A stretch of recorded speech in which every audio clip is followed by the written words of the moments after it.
नमस्कार दोस्तों, मैं अभिलाष फिर स्वागत करता हूं आपका अपने चैनल में। ये वीडियो वीबीए प्रोजेक्ट 2 का पार्ट 3 है।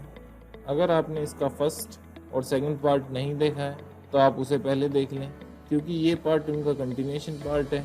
उनका लिंक मैंने नीचे डिस्क्रिप्शन में डाल दिया है। तो फिर शुरू करते हैं।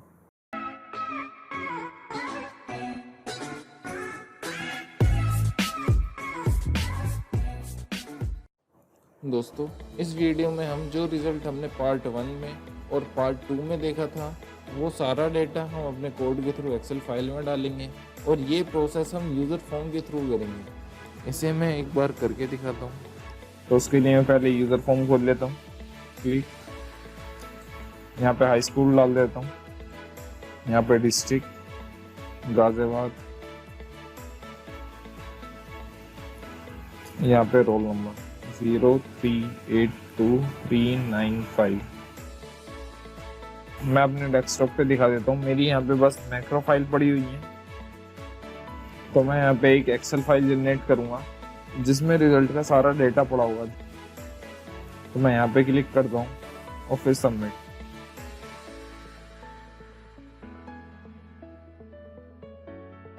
तो प्रोसेसिंग मेरी पूरी हो गई है, यहाँ डन आ गया। तो मैं अपने डेस्कटॉप पे आके देखता हूँ।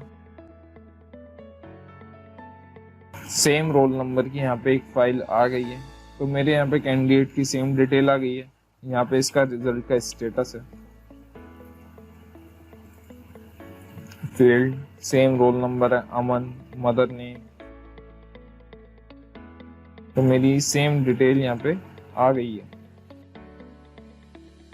तो फिर देखते हैं कि कैसे हमने ये यूज़र फॉर्म बनाया है, कैसे हमने रिजल्ट का सारा डेटा अपनी एक्सेल फाइल में लिया है।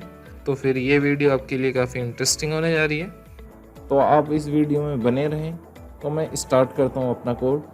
तो सबसे पहले मैं अपना रिज़ल्ट खोल लेता हूँ। उसके लिए मैं इसी सब रूटीन को रन कर देता हूँ। रन।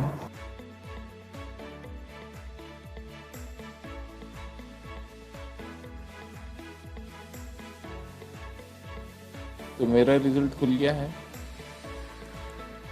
तो जैसे कि मुझे ये सारी डिटेल अलग से एक्सेल वर्कशीट में चाहिए, जैसे यहाँ कैंडिडेट डिटेल्स हैं और नीचे उसके मार्क्स हैं।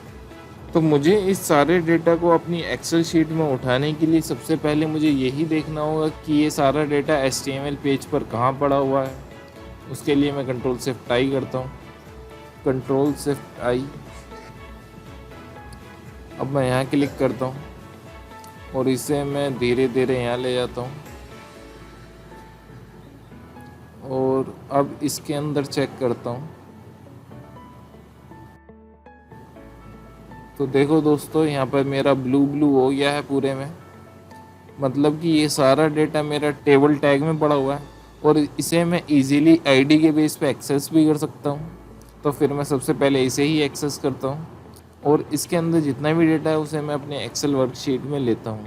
तो फिर मैं वापस चलता हूँ अपने वीबीए पर। यहाँ मैं अपना सब रूटीन लिखता हूँ। अब सब रूटीन का name get result in Excel sheet, parenthesis open and close. और अब मेरा यहाँ से और यहाँ तक कोड सेम रहने वाला है, क्योंकि मैं सेम रिज़ल्ट को खोलने वाला हूँ। तो इसे मैं कॉपी कर लेता हूँ और यहाँ पर पेस्ट कर देता हूँ। और इसको भी मैं पैरामीटराइज सब रूटीन बना देता हूँ और इसके पैरामीटर में भी सेम पैरामीटर पास कराता हूँ। तो मैं इसे यहीं से कॉपी कर लेता हूँ। Copy paste. अब मैं एक वेरिएबल डिक्लेयर करता हूँ जिसमें मेरे टेबल का सारा डेटा होगा। उसके लिए मैं यहाँ पर dim result table as ms html dot I html element, और यहाँ पर मैं इस टेबल को सेट कर देता हूँ। Set result table equal to HTML dot get element by ID, और यहाँ पर उसकी आईडी दे देता हूँ। Copy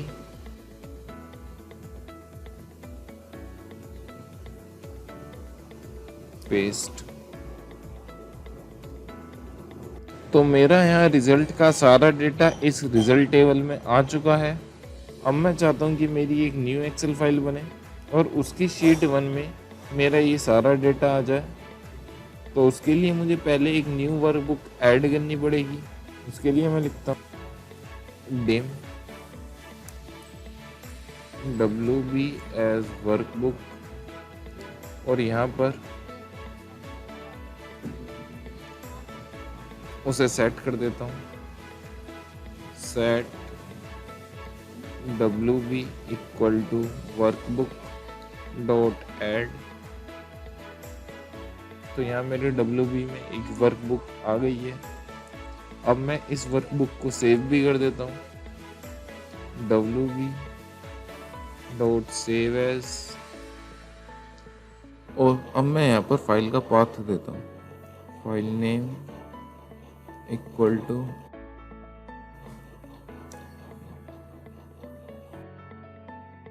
user profile, user contact name, desktop,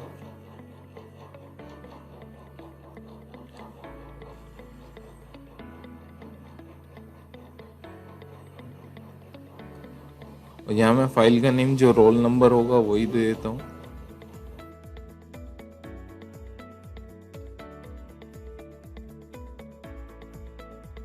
XLSX। तो यहाँ मैंने फाइल का पाथ दे दिया है। इसके बाद में ये जो मेरी नई वर्कबुक है इसकी शीट 1 को सिलेक्ट करता हूँ। उसके लिए मैं लिखता हूँ वर्कशीट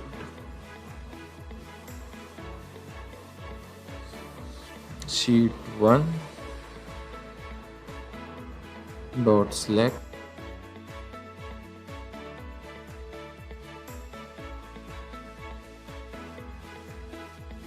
अब इसकी सेल A1 में मैं रिजल्ट का सारा डेटा डाल देता हूँ। Range A1 dot value equal to, मेरा सारा डेटा रिजल्ट टेबल में है तो यहाँ मैं लिखूंगा result table dot inner text. और अब इसके बाद मैं ये जो मेरी वर्कबुक खुली हुई है इसको क्लोज कर देता हूँ। VB dot close, save changes equal to true. तो यहाँ मेरा कोड कंप्लीट हो गया है। इसकी टेस्टिंग के लिए मैं इसे यहीं पर कॉल कर देता हूँ। सब टेस्टिंग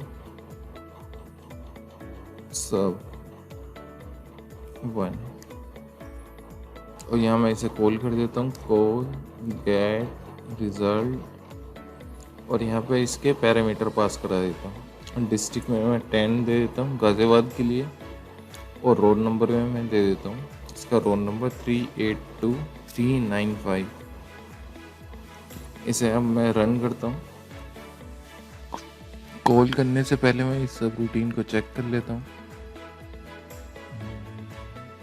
यहाँ तक मेरा कोड सही है, और इसके बाद जब मेरा ये वाला पेज लोड होगा तो लोड होने का मुझे वेट करना होगा। तो लोड होने का वेट करने के लिए मैं इसे कॉपी करता हूँ और यहाँ पर पेस्ट कर देता हूँ।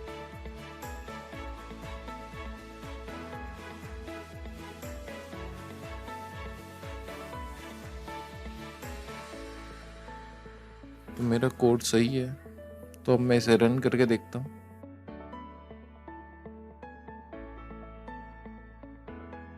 रन करने से पहले मैं दिखा देता हूँ मेरे डेस्कटॉप पे केवल 2 ही फाइल पड़ी हुई है, अभिलाष की और ये। अब मैं इस सब रूटीन को रन करता हूँ, रन। तो यहाँ मेरा रिजल्ट खुल गया है, यहाँ मेरी वर्कबुक खुली हुई है। अब मैं इसे कैंसिल कर देता हूँ और चेक करता हूँ अपने डेस्कटॉप पर। तो देखो दोस्तों, यहाँ पर मेरी नई फाइल सेम रोल नंबर की आ गई है। इसे मैं ओपन करता हूँ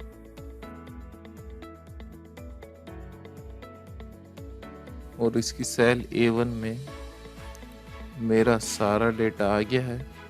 यहाँ कैंडिडेट की डिटेल है, रोल नंबर, नेम अमन, मदर नेम, और यहाँ पर इसके मार्क्स हैं। पर मेरी डिमांड ये नहीं थी, मैं चाहता था कि ये मेरा अलग सेल में आए और उसके बाद उसका रोल नंबर उसकी नेक्स्ट सेल में आए और फिर नेक्स्ट रो की फर्स्ट सेल में कैंडिडेट और उसकी नेक्स्ट सेल में उसका नेम आए, और ऐसे ही आगे तक मेरा ये सारा डेटा हर एक सेल में आ जाए। तो उसके लिए मुझे रिजल्ट टेबल के अंदर जाकर देखना होगा कि मेरा ये डेटा कहाँ पड़ा हुआ है। तो फिर मैं चेक करता हूँ।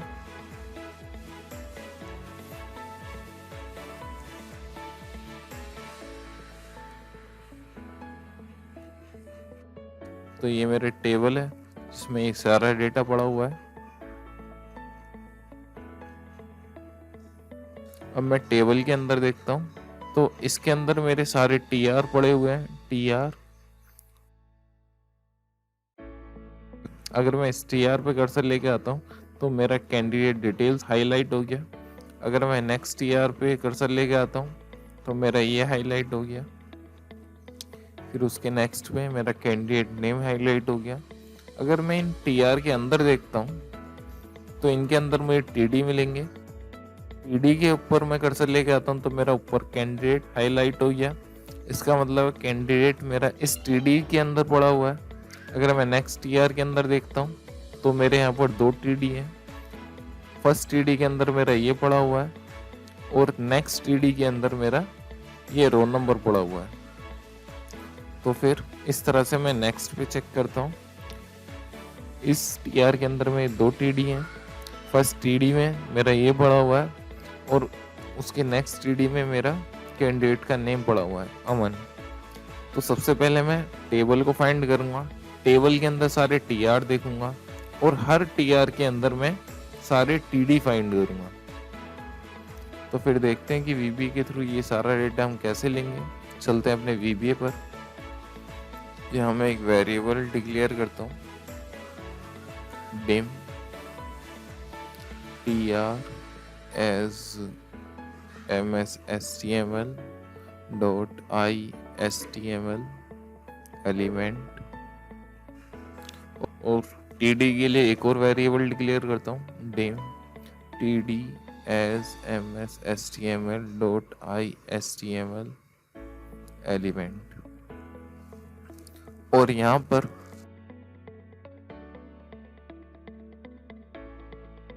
For each tr in result dot get element by tag name,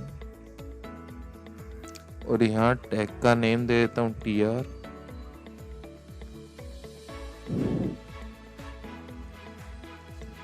next tr।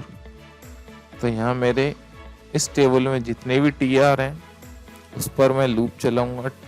TR के अंदर मेरे टीडी हैं तो मैं हर टीआर के अंदर फिर लूप चलाऊंगा टीडी फाइंड करने के लिए। For each in TR gate element bye tag name.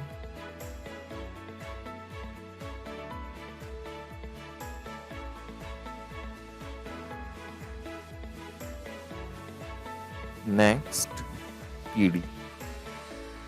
अब मैं सेल A1 को एक्टिव सेल बना देता हूँ। रेंज A1 डॉट सेलेक्ट और ये जो मेरा एक्टिव सेल है इसमें मैं वैल्यू डाल देता हूँ टीडी के इनर टेक्स्ट की। तो मैं active cell dot value equal to TD dot inner text, और इसके बाद जब मेरे एक्टिव सेल में टीडी का टेक्स्ट आ जाएगा, फिर एक्टिव सेल के नेक्स्ट सेल को मैं सिलेक्ट कर लेता हूँ। Active cell dot offset 0,1 dot select. ये कोड मेरा एक टीआर के अंदर जितने भी टीडी हैं उसके सारे टेक्स्ट को एक्टिव सेल के अंदर डालेगा। और जब ये लूप मेरा कंप्लीट हो जाएगा, इसके बाद मैं एक्टिव सेल उसकी नेक्स्ट रो के फर्स्ट सेल को बना देता हूँ। तो उसके लिए मैं लिखता हूँ एक्टिव सेल डॉट ऑफसेट 1,0 और end Excel to left dot select. तो मेरा ये कोड कंप्लीट हो गया है। तो मैं इसे रन करता हूँ। रन करने से पहले एक बार और चेक कर लेता हूँ ऊपर से। यह मेरा आई डॉट विजिबल है, तो मैं नहीं चाहता कि मेरा एक्सप्लोर की विंडो शो हो, तो इसे मैं कमेंट कर देता हूँ, कमेंट। और इसके बाद जो मेरी स्क्रीन अपडेट हो रही थी कोड रन करते टाइम, उसके लिए मैं स्क्रीन अपडेटिंग को फॉल्स कर देता हूँ। Application dot screen updating equal to false, और यहाँ पर इसे फिर ऑन कर देता हूँ। Application dot screen updating equal to true, और यहाँ पर मैं डिस्प्ले अलर्ट्स को भी फॉल कर देता हूँ। Application dot display alerts equal to false, और यहाँ पर उन्हें मैं ऑन कर देता हूँ। Application dot display alerts equal to true. और अब मैं ये जो मेरा एक्सप्लोर की विंडो खुली है इसको भी क्लोज कर देता हूँ।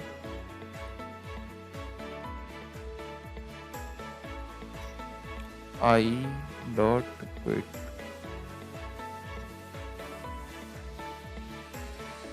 तो मेरा कोड कंप्लीट हो गया है। इसे मैं एक बार रन करके देखता हूँ।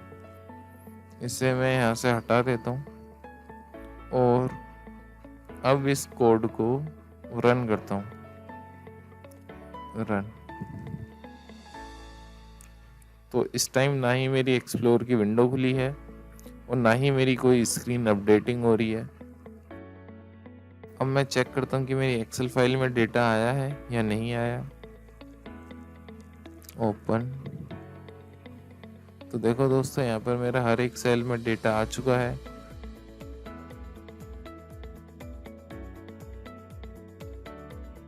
हर मार्क्स एक सेपरेट सेल में है। तो इसे मैं अब क्लोज कर देता हूँ। अब मैं इसका यूज़र फॉर्म बनाता हूँ जिसके थ्रू इस सब रूटीन को कॉल करूँगा। तो उसके लिए मैं पहले यूज़र फॉर्म, इस यूज़र फॉर्म को मैं थोड़ा बड़ा कर देता हूँ और यहाँ टूल बॉक्स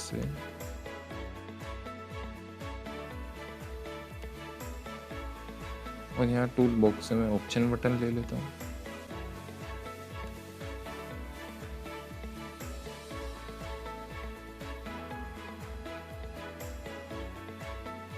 इसे भी यहाँ सेट कर देता हूँ नीचे।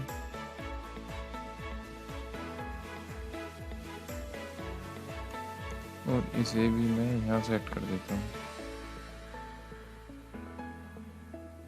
अब मैं इनकी नेमिंग कर देता हूँ। RD ब्राउज़र, और यहाँ पर इसके कैप्शन में शो ब्राउज़र।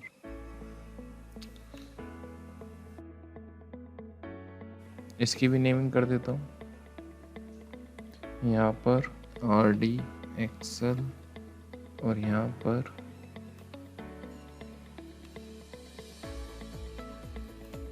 जनरेट रिपोर्ट,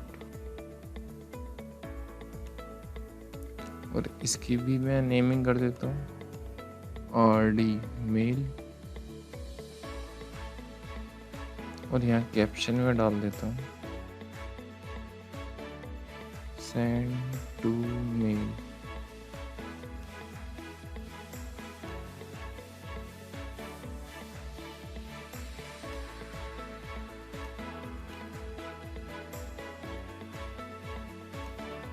इन तीनों को मैं ग्रुप कर देता हूँ।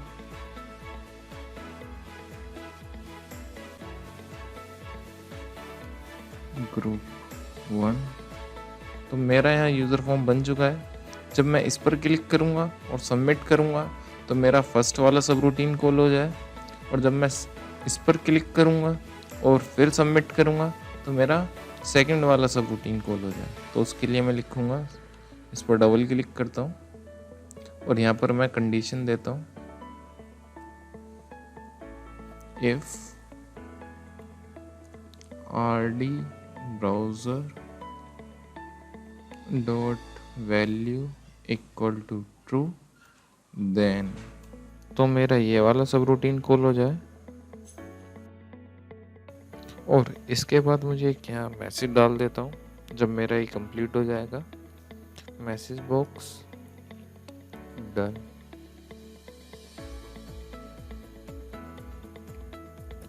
और अगर मैं सेकंड वाले ऑप्शन पे क्लिक करूँ तो मेरा सेकंड वाला सब रूटीन चल जाए जो कि मैंने अभी अभी बनाया है, else if RD Excel dot value equal to true, then मेरा कॉल हो जाए गेट रिजल्ट। और यहाँ पे मैं पैरामीटर पास करा देता हूँ। डिस्ट्रिक्ट में मैं STR और रोल नंबर में टेक्स्ट रोल नंबर, जो कि मेरे यूज़र फॉर्म के थ्रू लेगा। और इसे कंप्लीट होने के बाद मुझे मैसेज मिल गया, मैसेज बॉक्स डन। और अगर मेरा इन दोनों में से कहीं भी क्लिक ना हो तो मुझे एक मैसेज और मिल जाए, else message box select option, और ये मेरे को VB क्रिटिकल। और अब मैं इस कंडीशन को एंड कर देता हूँ, एंड इफ, तो यहाँ मेरा कोड कंप्लीट हो चुका है। और अब मैं इस कोड को रन करता हूँ, रन। अब मैं यहाँ पर कैंडिडेट की डिटेल्स डालता हूँ, हाई स्कूल, डिस्ट्रिक्ट गाजियाबाद और रोल नंबर 0382395, जनरेट रिपोर्ट और सबमिट करने से पहले मैं आपको डेस्कटॉप पे दिखा देता हूँ। यहाँ बस मेरी 2 ही फाइल पड़ी हुई हैं। अब मैं सबमिट करता हूँ, सबमिट। तो यहाँ इसने एरर दी है, देखते हैं ये एरर कहाँ पर आई। तो ये एरर है मेरी स्पेलिंग एरर, तो इसे मैं करेक्ट कर देता हूँ। फिर इसे रीसेट करके मैं इसे फिर से रन करता हूँ। स्टैंडर्ड में high school, district Ghaziabad, roll number 0382395, generate report, submit.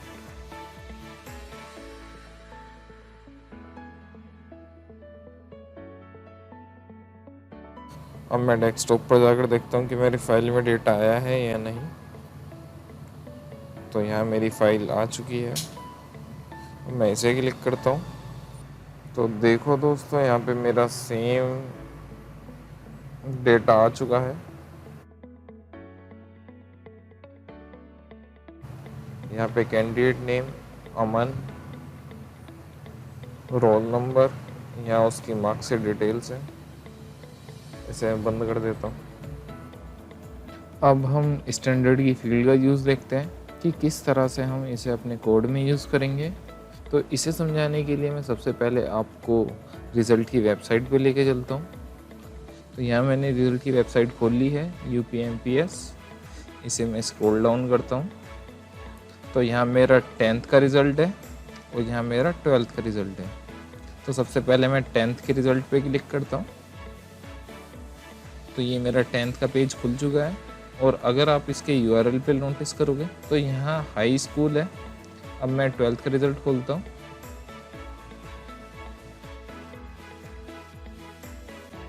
Click. यहाँ मेरा हाई स्कूल की जगह इंटरमीडिएट है। तो 10th के URL में और 12th के URL में बस यही डिफरेंस है कि 10th के URL में यहाँ हाई स्कूल है और 12th के URL में यहाँ इंटरमीडिएट है। तो ये URL में जो डिफरेंस है इसे मैं अपने स्टैंडर्ड की फील्ड के थ्रू कंप्लीट करूँगा। तो उसके लिए मैं चलता हूँ अपने VBA पर।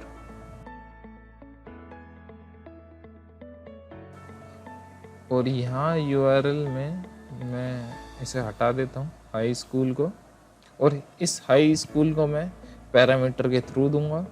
तो फिर यहाँ पर मैं लिखता हूँ स्टैंडर्ड एंड, और यहाँ पर मैं एक पैरामीटर और बढ़ा देता हूँ स्टैंडर्ड की, स्टैंडर्ड एज स्ट्रिंग। इस सेम URL को मैं यहाँ से कॉपी कर लेता हूँ और ऊपर वाले सब रूटीन में सेम URL पेस्ट कर देता हूँ। और यहाँ पर भी पैरामीटर में स्टैंडर्ड एज स्ट्रिंग। और ये सब रूटीन जो मैंने यूज़र फॉर्म में कॉल करा रखे हैं उसके पैरामीटर में मैं चेंज कर देता हूँ। और यहाँ पर इसके पैरामीटर में मैं दे देता हूँ स्टैंडर्ड CMB स्टैंडर्ड। और सेम इसके पैरामीटर में भी CMB स्टैंडर्ड। तो यहाँ मेरा कोड कंप्लीट हो चुका है। अब मैं इसे एक बार और रन करके दिखाता हूँ, रन। और यहाँ पर अगर आप इंटरमीडिएट का रिज़ल्ट चाहते हैं तो आप इंटरमीडिएट चूज़ करें। यहाँ मैं हाई स्कूल ही चूज़ करता हूँ, यहाँ गाज़ियाबाद। और यहाँ पर रोल नंबर 0382395। और इस बार मैं रिज़ल्ट अपने ब्राउज़र में ही देखना चाहता हूँ तो मैंने यहाँ पर क्लिक करा और फिर सबमिट। तो यहाँ पर मेरा रिज़ल्ट खुल चुका है। इसे मैं बंद कर देता हूँ।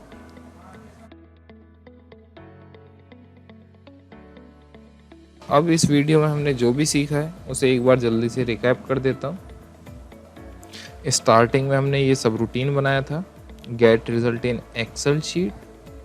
यहाँ से यहाँ तक मेरा कोड सेम था जो मैंने ऊपर लिखा था। और उसके बाद जब मेरा यहाँ पे रिज़ल्ट खुल चुका है, डू वाइल से मैंने उस पेज के लोड होने का वेट किया है। और फिर इसके बाद जो भी मेरा डेटा था वो रिज़ल्ट टेबल में असाइन कराया है। और यहाँ पर ये डेटा मेरे को एक नई एक्सेल फाइल में चाहिए था और इसके लिए मैंने एक एक्सेल फाइल ऐड करी है, workbook.add। और इस नई एक्सेल फाइल को मैंने WB में असाइन करा दिया है और WB को ऊपर मैंने वर्कबुक एज अ डिक्लेयर कर रखा है। फिर इसके बाद मैंने इस फाइल को सेव कर दिया डेस्कटॉप पर। और जो इस फाइल का नेम होगा, जो मैं रोल नंबर अपने यूज़र फॉर्म के थ्रू दूंगा वही होगा। और फिर इसकी फर्स्ट शीट को मैंने सिलेक्ट कर लिया है और फिर यहाँ पर रेंज A1 को एक्टिवेट किया। और फिर इस रिज़ल्ट टेबल में मेरे बहुत सारे TR आए थे तो इसलिए मैंने फॉर ईच का यूज़ किया है ताकि मैं हर एक TR पर अपना एक्शन कर सकूं। इस TR के अंदर मेरे TD भी थे तो इसलिए मैंने एक और फॉर ईच का यूज़ किया है। और फिर जो मेरा टीडी में टेक्स्ट था वो टेक्स्ट मैंने एक्टिव सेल में डाल दिया है, और फिर एक्टिव सेल से नेक्स्ट सेल को मैंने एक्टिव सेल बनाया है। और जब मेरे एक टीआर के अंदर सारे टीडी कंप्लीट हो जाएंगे तो फिर ये इस लूप से बाहर निकलेगा और फिर नेक्स्ट रो के फर्स्ट सेल को एक्टिव सेल बनाएगा, और फिर ये मेरा नेक्स्ट टीआर चलेगा, फिर टीआर के अंदर एक टीडी, और इस तरह से ये पूरा प्रोसेस कंप्लीट होगा। और फिर मैंने यहाँ पर जब इस वर्कबुक में सारा डेटा आ जाएगा उसको क्लोज कर दिया है।